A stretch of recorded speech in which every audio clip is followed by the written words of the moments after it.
And to get those powerful results, we're going to be using this aqua pad today to burnish some VCT floors.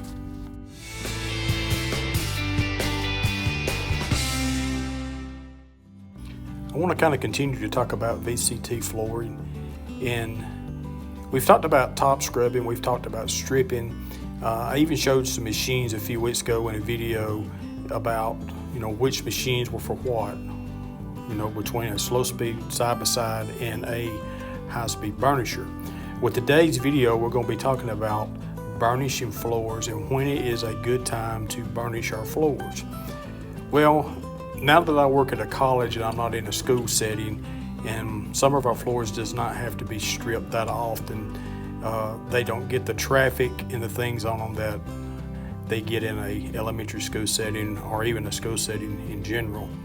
So you're going to see here that I'm in a classroom and I am actually putting my chairs up and moving some furniture around, getting ready to do a high-speed burnish on these classroom floors, and going to get some amazing results in that. High-speed burnishing is not a hard thing to do, and I know you're probably thinking, see me move all of this furniture in this classroom, and why not just take everything out in the hall?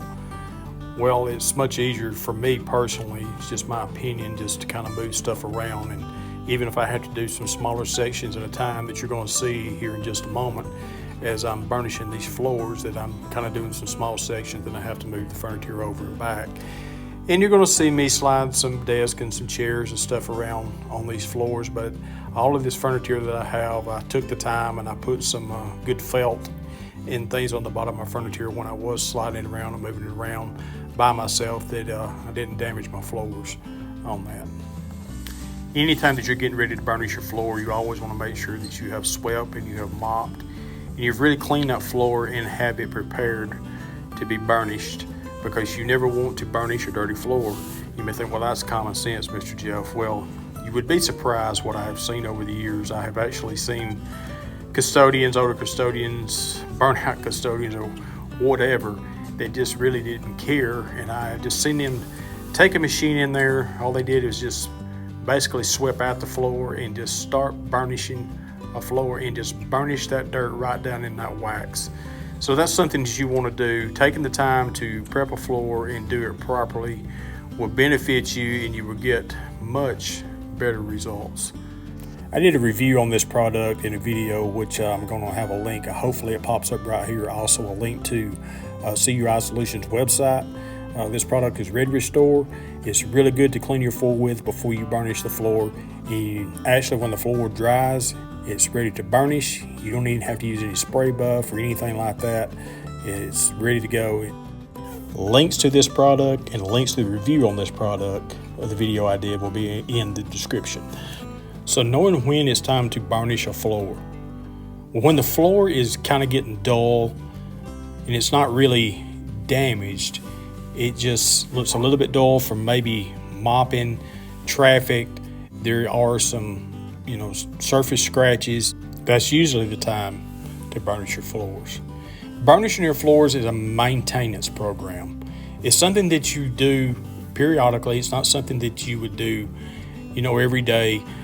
I usually like to burnish my floors when, maybe during Christmas break, holidays, times that I really can't get in there and do a top scrub or a stripping, but it's just a time that I can go in there and really bring those floors back up. And you're going to see at the end of this video of some amazing results of some classrooms that I waxed last summer that, had some chair scratch marks and things like that on it.